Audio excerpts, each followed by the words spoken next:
Tikal, Guatemala. Desde aquí se ve el mar verde del Petén por los 4 puntos cardinales en que los 4 chaces o dioses de la lluvia señalaban los confines al mundo maya.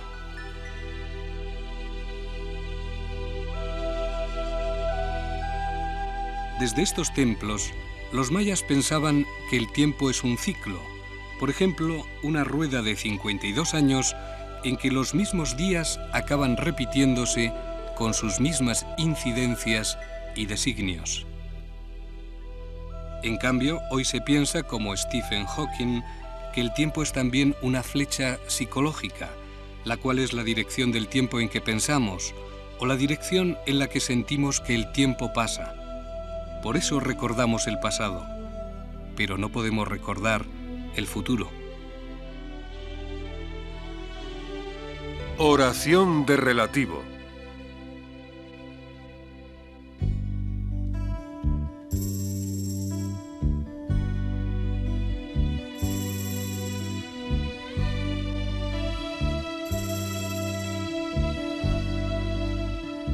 Hoy vamos otra vez a dar la vuelta al mundo. Y la vamos a dar, lógicamente, de una manera relativa. Podemos cabalgar en busca del pasado de la isla de Pascua, pero no podemos abarcar el mundo con la televisión. Tampoco podemos comprenderlo sin dudar.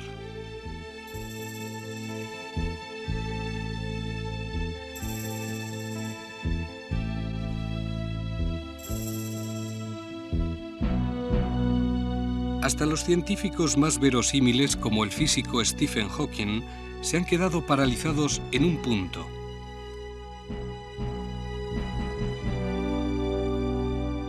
Podemos determinar cómo empezó el universo, en un punto de singularidad que hizo eruptar un Big Bang. Pero no podemos determinar por qué existe el universo.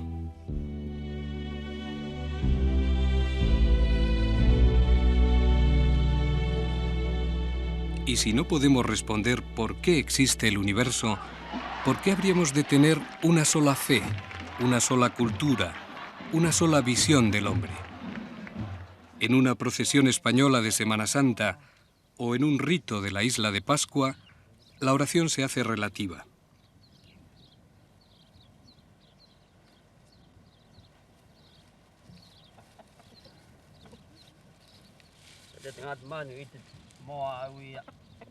Mire usted lo que es este animalito. Mercado de Chichicastenango, Guatemala, un domingo. Le va a servir a aquella persona que viene padeciendo de lo que es la úlcera, de lo que es el cáncer. Esto hay que molerlo, bien molidito, mire usted. Y ahí se va a tomar el polvito con agua caliente. Canal de Beagle, frontera austral chileno-argentina. En la reducción del relativismo a ultranza sí que se ha avanzado.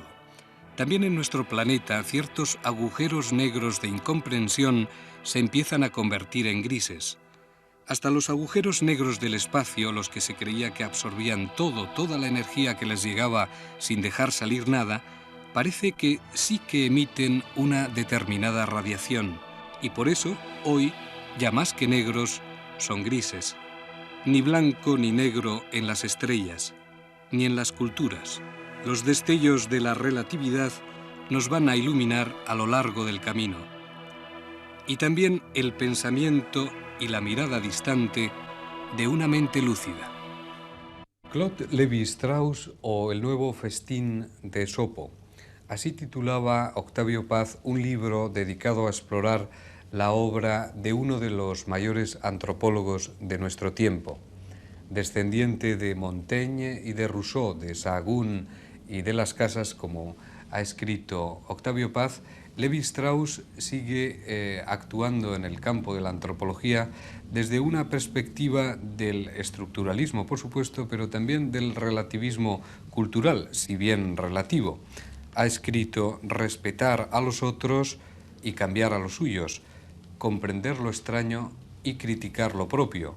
O, como diría un mito Campa reflejado en el libro La potière jalouse, la alfarera celosa, un mito Campa dice: lo que para nosotros es tierra sólida es un cielo aéreo para los seres del subsuelo, y el cielo aéreo constituye la tierra firme de quienes viven arriba.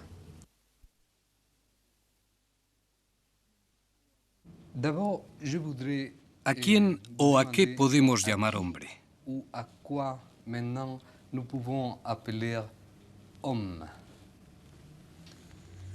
C'est une question qui est difficile et qui a troublé l'esprit. Es una pregunta difícil que ha turbado las mentes de los miembros de nuestra civilización desde los siglos XV o XVI, es decir, desde que, a raíz del descubrimiento del Nuevo Mundo, se hizo patente que el hombre no era tan solo el de la tradición grecorromana.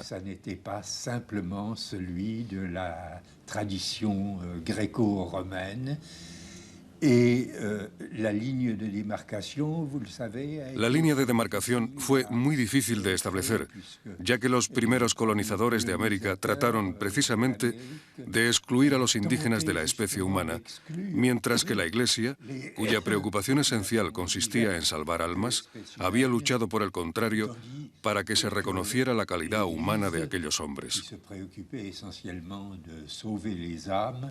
Avait au contraire lutté pour qu'on reconnaisse la qualité humaine de ces hommes. Yo diría que podemos y debemos llamar hombre a todos los que presentan en el mundo los caracteres fundamentales por los que reconocemos a la humanidad. Y en primer lugar, probablemente, la existencia de un lenguaje articulado. Nous reconnaissons l'humanité, probablement en tête l'existence d'un langage articulé. Creo que eso es lo que crea la verdadera línea de demarcación entre el hombre y el animal. Tonga, Polinesia, una escuela de la isla de Babau. Al menos sabemos qué es el hombre, un animal parlante y a veces racional.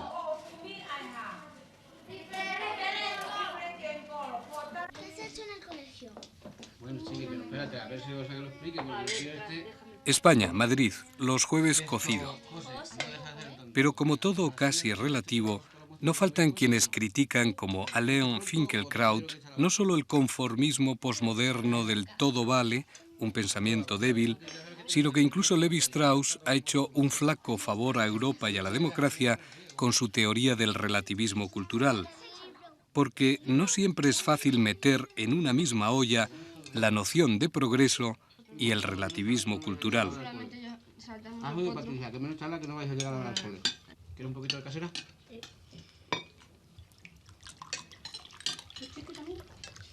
Un poco.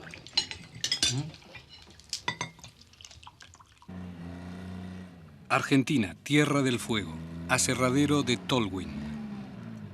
La noción de progreso implica que ciertas culturas, en tiempos o lugares determinados, son superiores a otras puesto que han producido obras de las que las últimas se han revelado incapaces.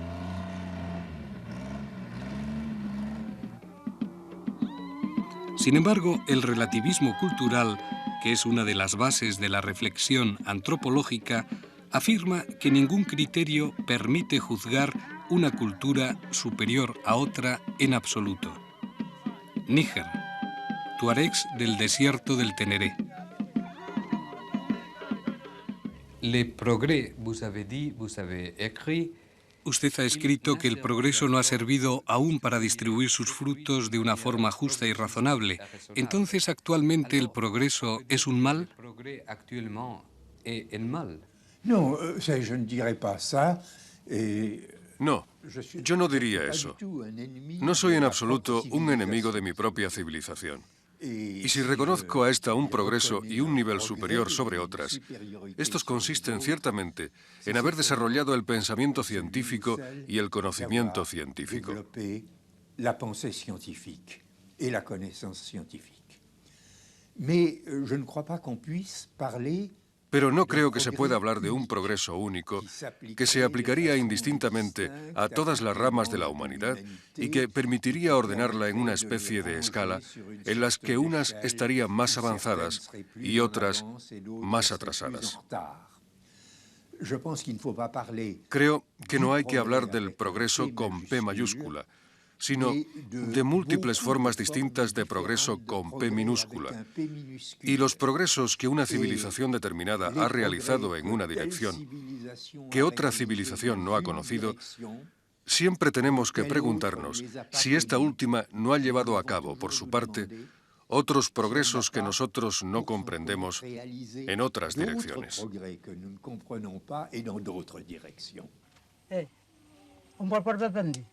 Vanuatu, Pacífico Occidental, curandero de Bumlap, isla de Pentecostés.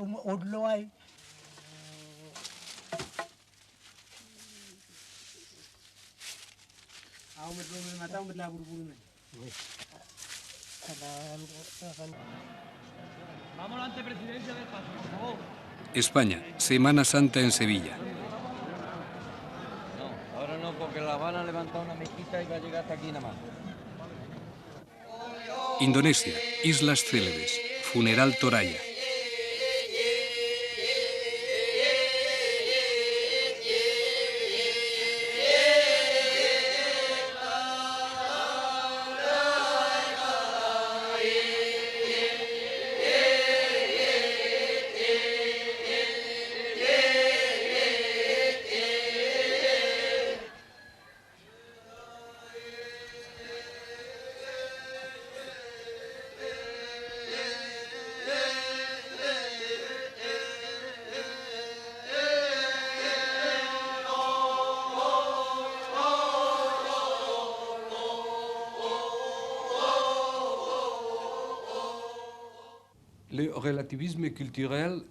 Pero el relativismo ya no es un dogma como antaño, aunque siga teniendo validez, ¿no cree?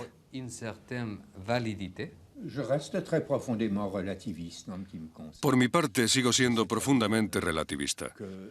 Sé muy bien que esas ideas han sido muy atacadas en los últimos años, pero creo que, efectivamente, no disponemos de ningún criterio que nos permita decir, de modo absoluto, que, en todos los aspectos, un determinado tipo de sociedad es superior o inferior a esta o a aquella.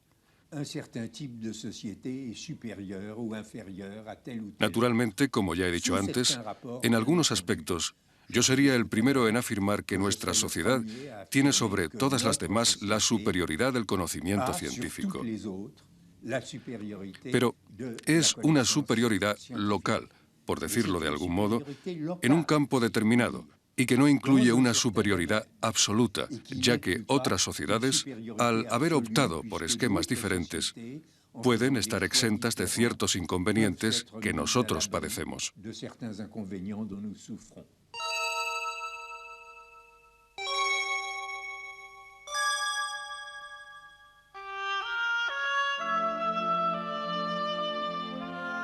Níger, desierto del Teneré.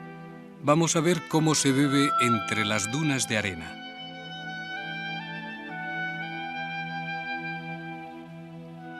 Los tuaregs, ni nosotros que los visitamos, ya no podrían vivir sin té.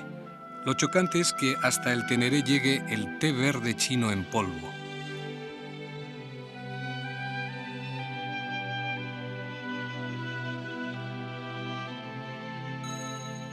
Muy lejos del amanecer en el desierto, en los mares del sur, cuando se hace de noche, los vanuateños beben cava.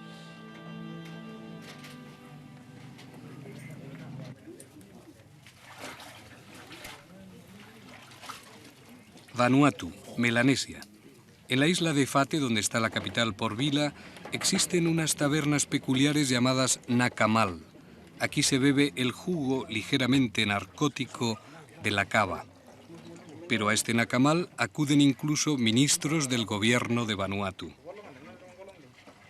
La cava, pese a su ligero contenido narcótico, no solo es legal, sino un rito social imprescindible en varios países del Pacífico. Los vanuateños, bajo los efectos de esta acre bebida, una variedad de pimienta salvaje, Piper metisticum, beben, escupen, se retraen y escuchan la canción interior de la cava como hace milenios. Todo ello puede ser atroz para otros. Para los vanuateños, gloria pura.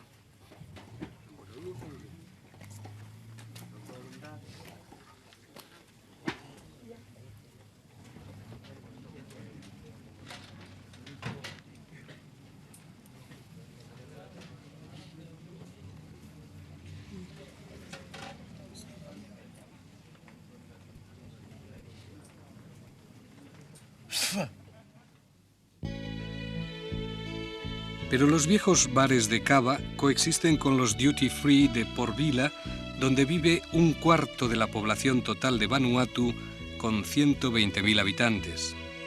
Hasta aquí llegan los perritos calientes que se venden junto al mercado, donde abundan las papayas.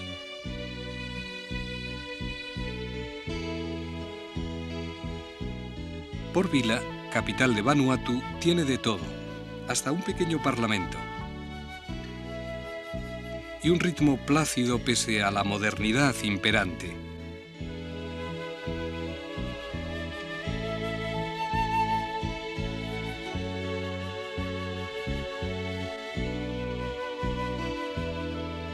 Porque solamente a una hora de avioneta de la moderna Port Vila, en otra isla, Pentecostés, los hombres pájaro de Bunlap visten sucintos estuches penianos y realizan ancestrales saltos en el vacío.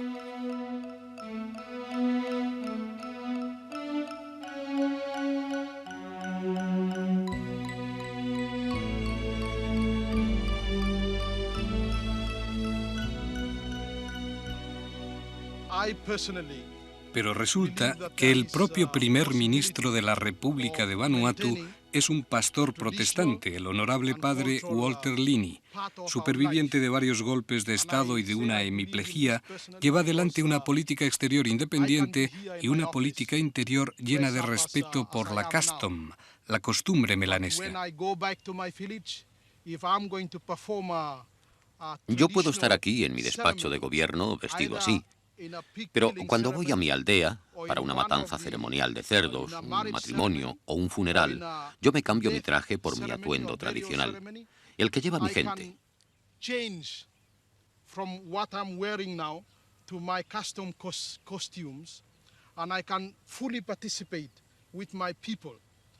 Creo que esto es importante, porque no podemos mantener nuestra vida tradicional y cultural sin practicarla.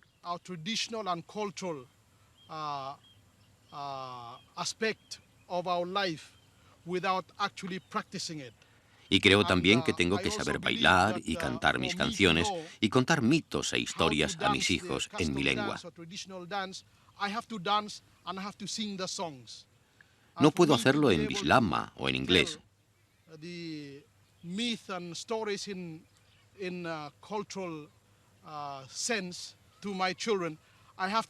Tell them in my language. I cannot move from my own language to tell it in Bislama or in English. Creo que esto es posible, e igual que yo lo puedo hacer, pienso que también la demás gente de Vanuatu, para mantener nuestro aspecto tradicional de vida en los 80, los 90 o incluso en el año 2000. Es muy importante para nosotros. In 1980, or even in 1990, or even in the year 2000, it is still very important for us. En el Romango, una isla de Vanuatu, hay niebla. Al mismo tiempo, en Efate, otra isla de Vanuatu, hace sol.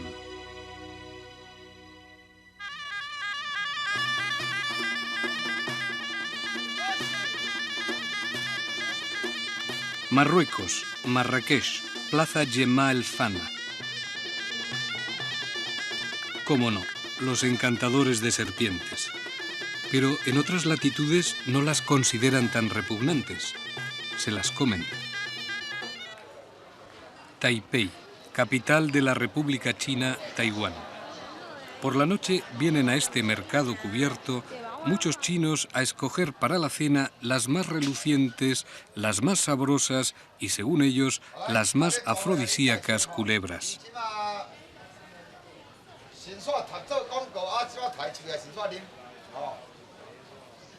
Pero hay aún un extremo mayor. También se beben un vaso de sangre de serpiente. Sirven un plato combinado que incluye caldo de serpiente y 3 bebidas, sangre, bilis y veneno de cobra, pero este un poco diluido. El precio, 1.500 pesetas. Tal vez no exista otro punto más alejado para la sensibilidad gastronómica de todo el que no tenga un estómago chino o una cultura china, y por tanto es más una cuestión de cabeza. Ahí es donde radican los tabúes alimenticios distintos en cada pueblo. Vanuatu, Pentecostés. Para contar el número de platos y comensales de una fiesta en Bunlap, usan tiras de palma depositadas sobre cada ración de taro.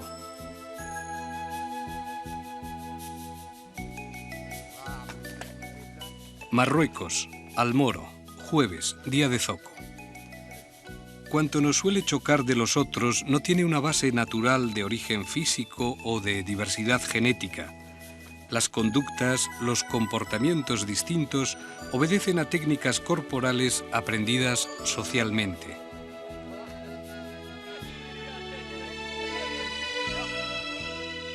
Port Vila, capital de Vanuatu. La forma de caminar pausada de estas mujeres melanesias difiere mucho, por ejemplo, del ritmo apresurado en una calle de Santa Fe, Estados Unidos, o incluso del ritmo en una fábrica textil de Cataluña, España. El eructo no es descortés entre los árabes y es rechazado por otros pueblos, pero a otros les puede chocar la buena sociedad brasileña que sabe beber y bailar desinhibida en carnaval y no. Comer con las manos es lo suyo en la isla indonesia de Celebes.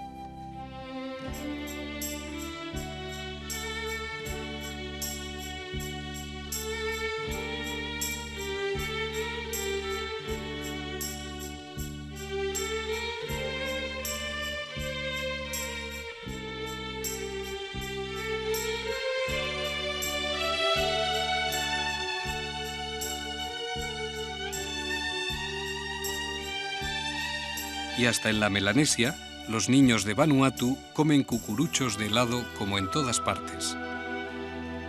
El rey de Tonga adopta en los mares del sur un protocolo britanizante.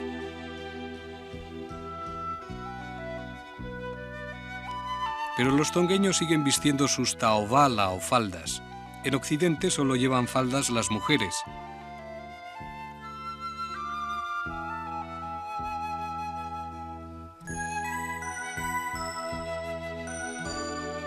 También los hombres torayas de Indonesia, como los escoceses, llevan faldas.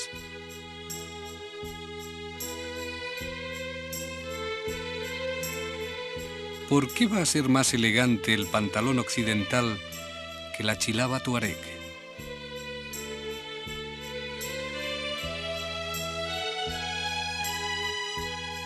Por ejemplo, hoy en Vanuatu no hay nada más chic que los jóvenes con el pelo rizado. Pero aún más intrigante se hace el tema antiguo de la moral y las buenas costumbres. ¿Cuál es la verdad? Depende.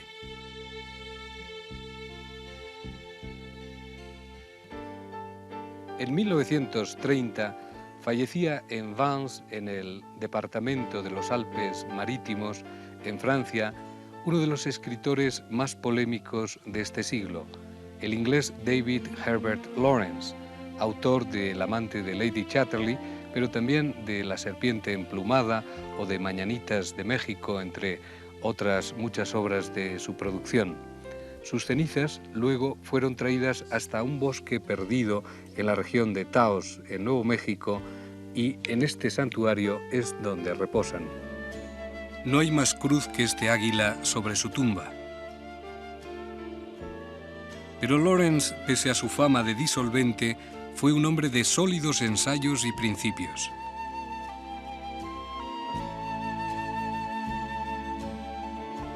En este rancho, Lawrence escribió, por ejemplo: Es una tontería declarar que no existe algo más alto y algo más bajo. Sabemos muy bien que el diente de león pertenece a un ciclo más alto que el helecho lengua de ciervo, que la hormiga es una forma de vida más alta que el diente de león y que el tordo más alta que la hormiga. Timsy, mi gato, es más alto que el tordo y yo, un hombre, soy más alto que Timsy. Lo chocante es que un hombre que creía que nosotros no hicimos la creación, que no somos los autores del universo, padeciera no solo incomprensión, sino persecución, y no solo por sus obras literarias, sino por sus esporádicas pinturas.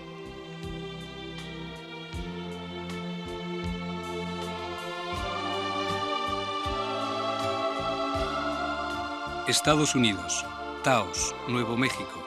Exposición de las pinturas prohibidas de David H. Lawrence, que sufrió en sus propias carnes el latigazo de la hipocresía en boga.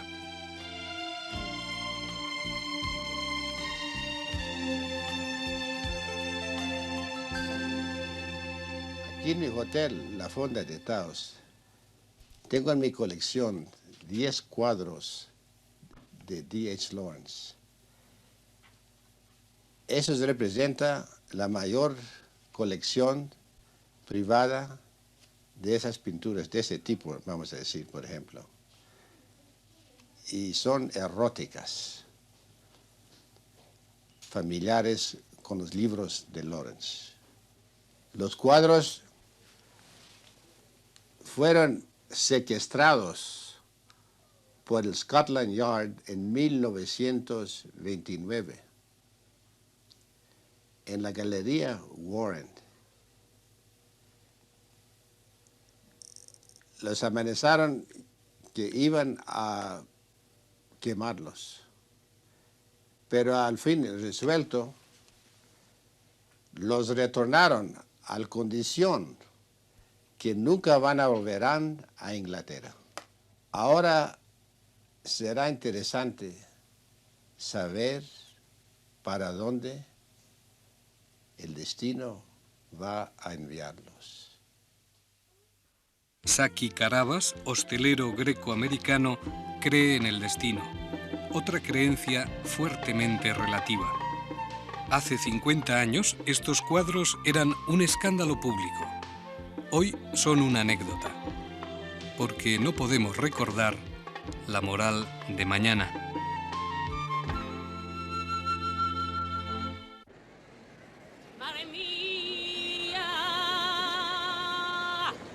Viernes Santo, en un lugar de España. En sentido religioso, la oración, que no es una fórmula mágica, sí hace que el creyente confíe en obtener a través de ella sus aspiraciones. Con la oración, el creyente dialoga con los seres divinos, concebidos de alguna manera como personales. Día de Todos los Santos, en un lugar de Guatemala. En sentido gramatical, se llama oración de relativo a una oración subordinada introducida por un pronombre relativo. Por ejemplo, el mundo, cuya moral es relativa, hoy nos aparece también sin grandes ideologías triunfantes. No en vano se habla de la moda de un pensamiento débil.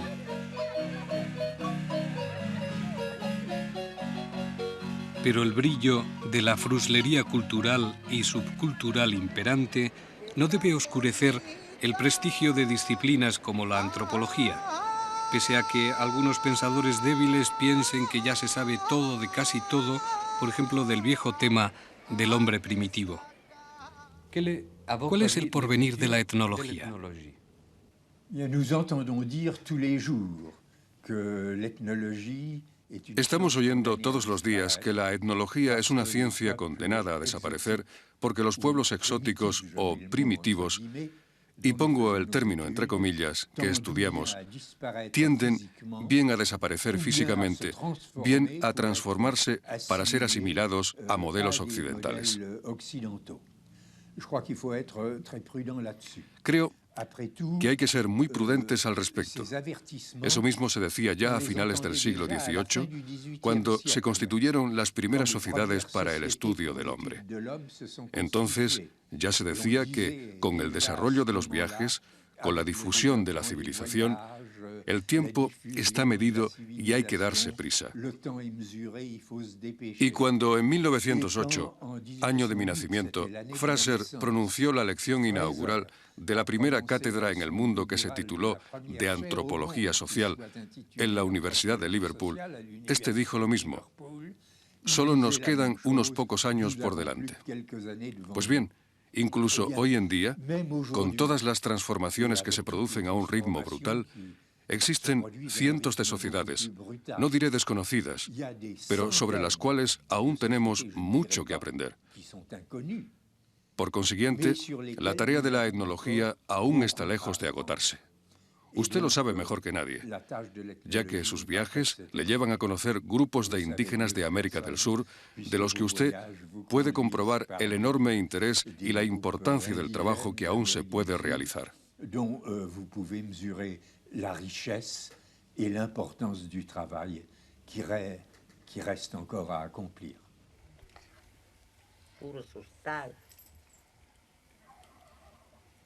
Guatemala, una curandera mam de la Sierra de los Cuchumatanes. Más de 5 siglos de hierbas indias contra la calentura.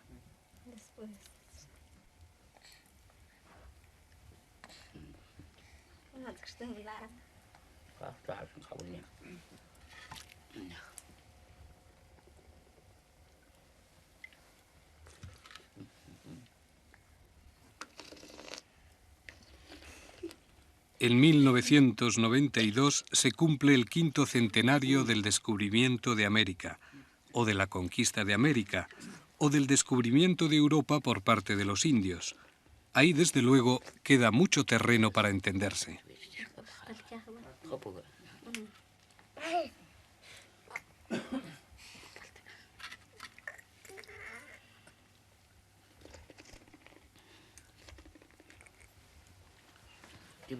El historiador mexicano Edmundo O'Gorman no quiere hablar de encuentro, sino de invención, ya que el concepto de América como nuevo mundo es una creación europea, española en nuestro caso.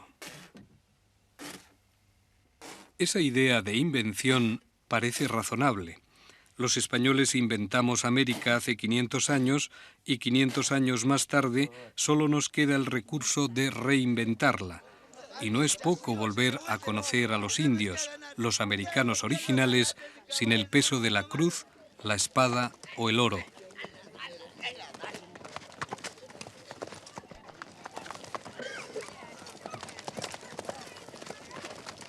Los españoles fueron los primeros en considerarles seres humanos. Hoy, cuando aún la vida de un indio vale tan poco en América, es aún momento de reflexionar sobre los valores de sus antiguas y presentes culturas, en América y por doquier.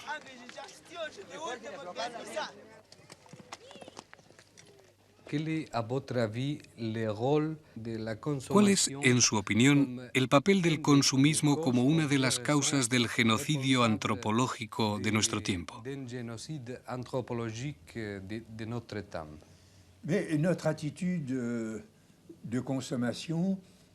Nuestra actitud consumista, evidentemente, va en sentido opuesto a lo que otras sociedades han conocido y practicado o practican todavía.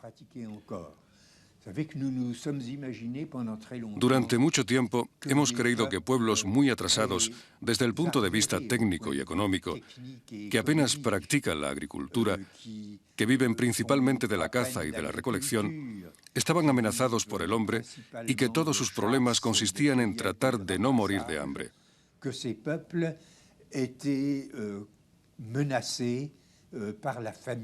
Pues bien, se han realizado estudios muy minuciosos sobre esas sociedades, sobre el tiempo de trabajo, sobre la cantidad de alimentos recolectados, sus valores respectivos en prótidos, en glúcidos, en lípidos, y se ha puesto de manifiesto que, por supuesto, con muy pocas necesidades, esas sociedades vivían en una especie de abundancia que 2 o 4 horas de trabajo al día le eran más que suficientes a un hombre adulto para alimentar a su familia y a todos los que no pueden trabajar.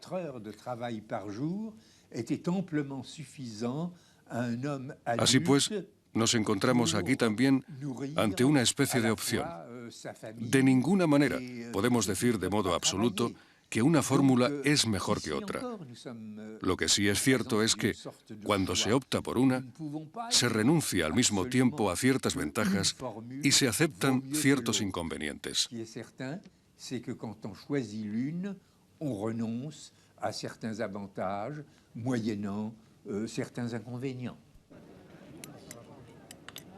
El genocidio no es siempre ni solo cultural. Aún el progreso no ha podido eliminar el racismo. Aún se dan fenómenos muy negativos de etnocentrismo, un pueblo o una tribu que se considera superior a los otros.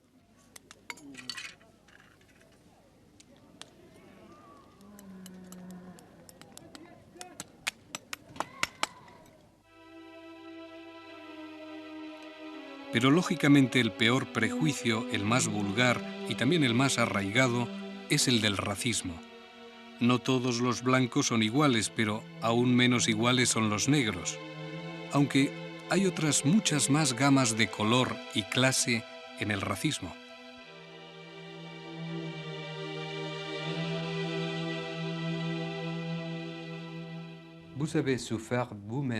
Usted ha sufrido el antisemitismo. El mundo progresa, pero también el racismo. ¿No es una contradicción? No, y en realidad yo creo que nunca acabaremos con ello. Cuando se habla de racismo, hay que distinguir 2 aspectos. Primero, hay una especie de doctrina que surgió en el siglo XIX, que se desarrolló del modo monstruoso que todos sabemos en el siglo XX, y que considera que las actitudes intelectuales o morales son directamente función de los caracteres genéticos y que, por consiguiente, existen grupos humanos objetivamente superiores y grupos objetivamente inferiores.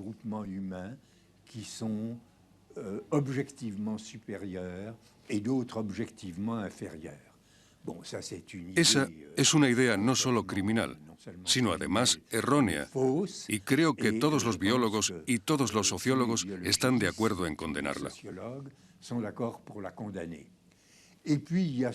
Y luego está lo que también se llama racismo y que yo denominaría racismo blando por oposición al racismo duro, que consiste en que, en definitiva, las comunidades humanas no aprecian mucho a aquellas otras que difieren profundamente de ellas mismas o las aprecian muy relativamente.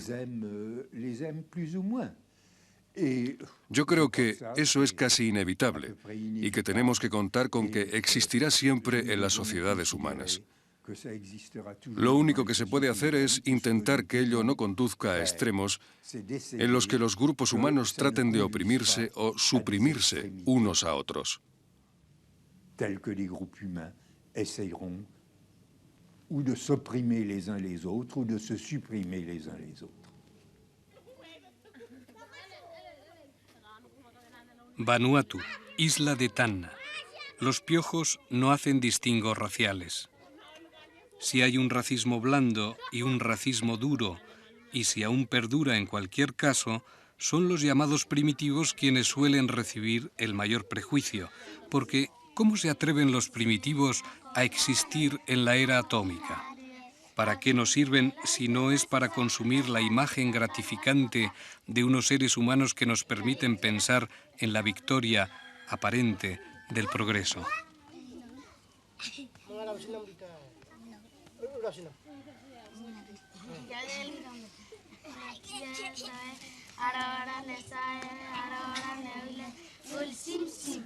¿Existen en su opinión primitivos y cuáles serían sus rasgos? Porque usted también ha dicho que la palabra indígena se diluye para dar paso a la noción de indigente. Sí, porque a medida que la civilización mecánica o industrial se extiende por el mundo, integra, de grado o por fuerza, a pueblos que habían quedado al margen y que, lamentablemente, no pueden penetrar en ella más que por el nivel más bajo de la escala social. En cuanto al término primitivo, creo que es una expresión peligrosa que nos vemos obligados a emplear porque resulta cómoda y porque tiene una larga tradición. Pero no existe ninguna sociedad de la cual se pueda decir que es absolutamente primitiva, por la sencilla razón de que los paleontólogos nos enseñan que la antigüedad de la humanidad es muy superior a lo que creíamos. Cada año nos añaden 500.000 o 1 millón de años suplementarios. Todas las sociedades, cualesquiera que sean y donde quiera que estén, se remontan a través de la historia y la prehistoria a una antigüedad igualmente remota.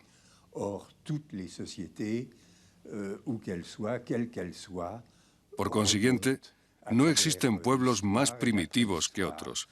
Hay únicamente algunos, y creo que es la única manera correcta de utilizar la expresión, a los que les gustaría seguir siendo como ellos creen que los dioses o los ancestros les crearon al principio del tiempo. Actitud que no tiene nada que ver con la nuestra. Nosotros nos enorgullecemos de ser distintos de los que hemos sido en el pasado. Y todo nuestro afán se centra en tratar de ser, en el futuro, diferentes de los que somos en el presente. Por el contrario, esas sociedades sin escritura, lo cual es un criterio diferenciador justo, querrían permanecer primitivos, aunque naturalmente tampoco lo consiguen.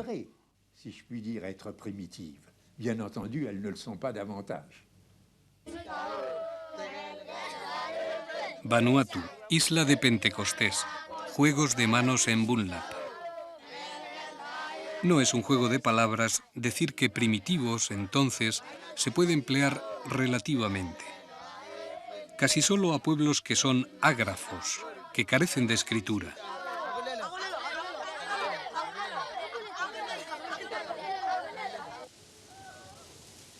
Hoy, cuando el mundo es ya una aldea global influida grandemente, por ejemplo, por la televisión, nosotros somos un espejo a lo largo del camino. Pero ya se sabe que hay que penetrar siempre el espejo, porque al otro lado es donde de verdad empieza el mundo. Argentina, fin del mundo. Excavaciones arqueológicas del Museo de la Tierra del Fuego en Cabo Valentín.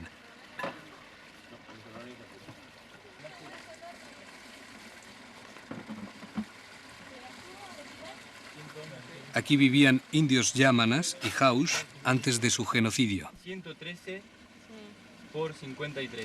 Esa es una. Lasca. Ahora, 93 por 2. Falange AB.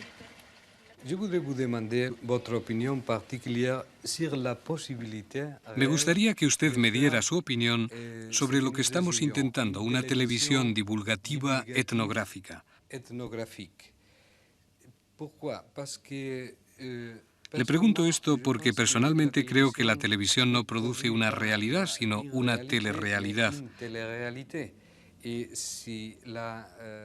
si esto es así, una telerrealidad, ¿cabe la divulgación seria de la etnografía?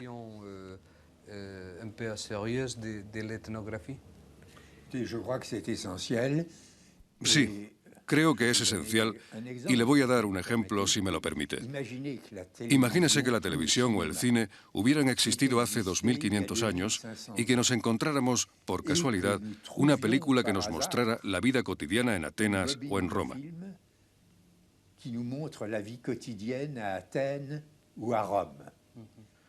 Probablemente sabríamos mucho más acerca de los griegos o de los romanos que a través de los montones de volúmenes de literatura que se han escrito al respecto.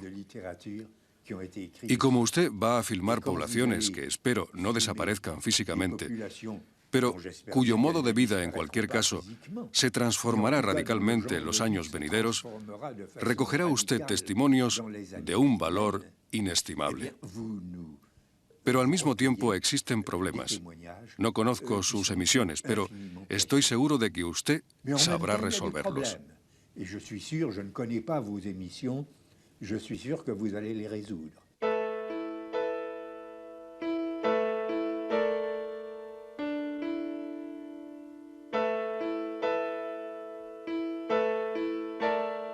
Perú, Amazonía, indios campas.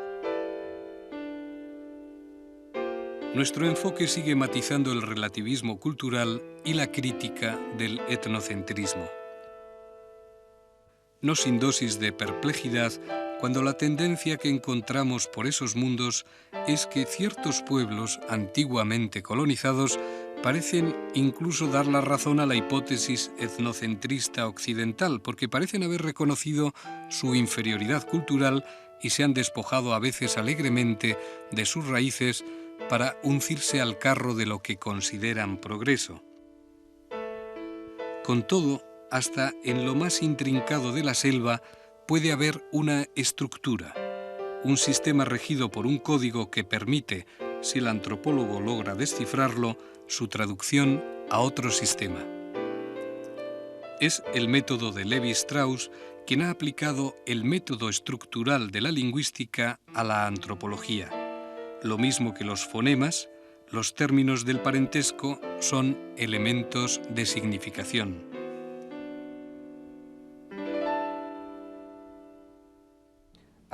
¿El estructuralismo es la buena antropología? No, yo no diría eso. No tengo en absoluto inclinaciones imperialistas. En cualquiera que sea el terreno, siempre se pueden hacer muchas cosas distintas, y lo que pone de manifiesto que las ciencias humanas o sociales no son ciencias es que la mayoría de nuestros colegas entablan batallas estériles para decir: solo lo que yo hago es importante y lo que hace mi vecino no es importante. Esa actitud es inimaginable en el terreno de las verdaderas ciencias. Nunca verá a un biólogo molecular decir a un zoólogo: lo que usted hace no es importante, solo lo que yo hago es importante. Ellos saben perfectamente que, a niveles diferentes, todo es importante, y que una investigación realizada a cierto nivel puede aportar resultados esenciales para una investigación que se lleva a cabo a un nivel completamente diferente. Yo diría que el estructuralismo es una manera de abordar ciertos aspectos de la realidad social, pero no son los únicos. Hay otros muchos aspectos y es esencial que todos esos otros aspectos sean también estudiados.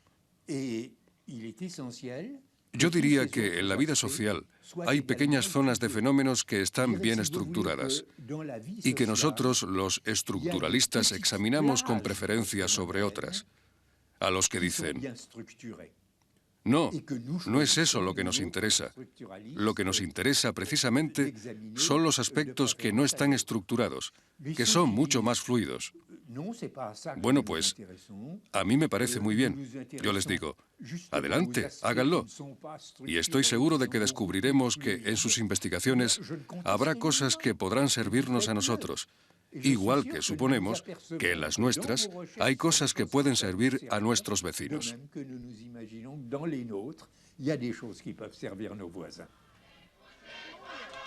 Adelante, háganlo. El problema es cómo.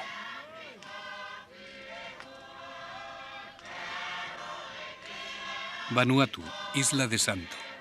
El barco polaco Joseph Conrad carga copra en el puerto de Canal para los ingleses, Luganville para los franceses, Espíritu Santo para los españoles.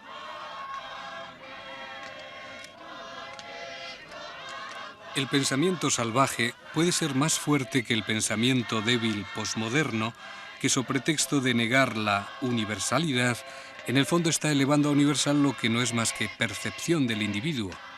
Pero ese que eres tú y yo y los otros es el que interesa.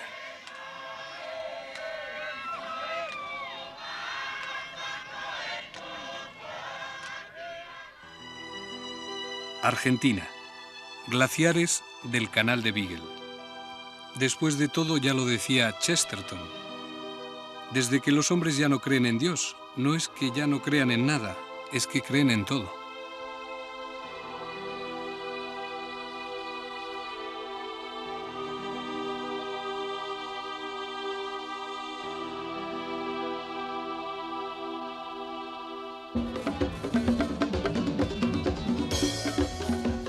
Pero para creer en lo que necesitamos, no nos vamos a convertir a la inactividad del taoísmo chino, ese escepticismo de que la vida es una ilusión, una fase de la continua sucesión de formas nuevas.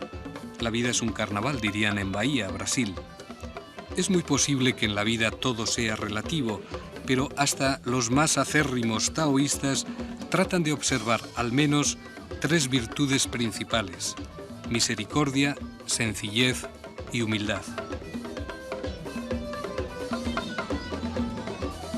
Como lo practican 2 hombres cuyas personas y métodos respetamos: Claude Lévi-Strauss en Francia y Julio Caro Baroja en España.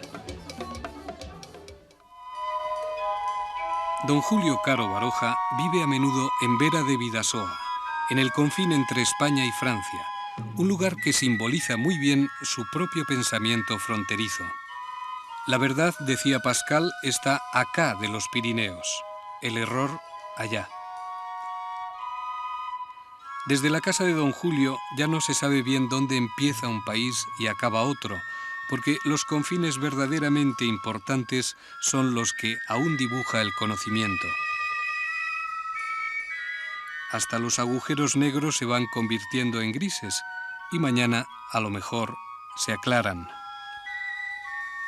El antropólogo e historiador don Julio Caro Baroja nació en Madrid en 1914. Sobrino de Pío Baroja, sus raíces se reparten entre Madrid y el País Vasco. Esta es su casa, Itzea, en Vera, Navarra. Le gusta a don Julio recordar al abate Breuil. Si comparamos la totalidad del tiempo durante el que ha existido la especie humana con los 7 días de una semana, los hombres que vivieron al iniciarse el Paleolítico Superior se hallarían en relación con nosotros como el que ha efectuado su viaje el viernes por la noche con respecto a los que lo están verificando el lunes de la semana siguiente.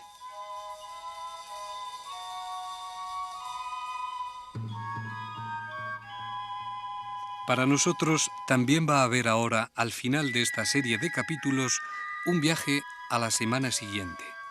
Nos quedan respuestas en todos nosotros, que somos otros pueblos como un solo hombre, y que sufrimos y disfrutamos con ese peligroso agente homologador que es el consumismo.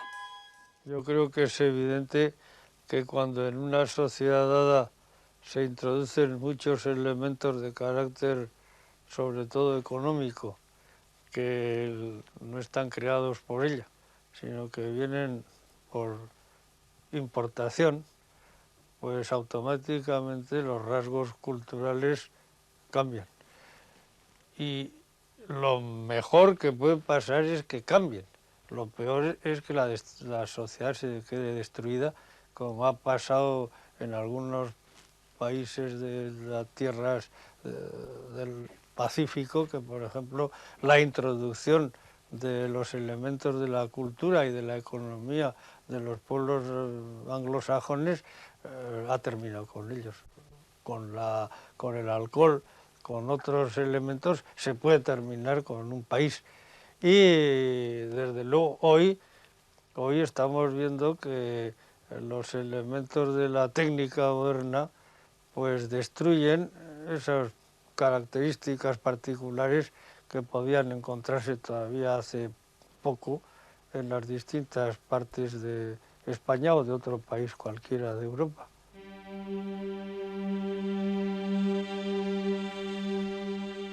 Níger, desierto del Teneré, un buen lugar para elevar una oración, aunque sea una oración de relativo.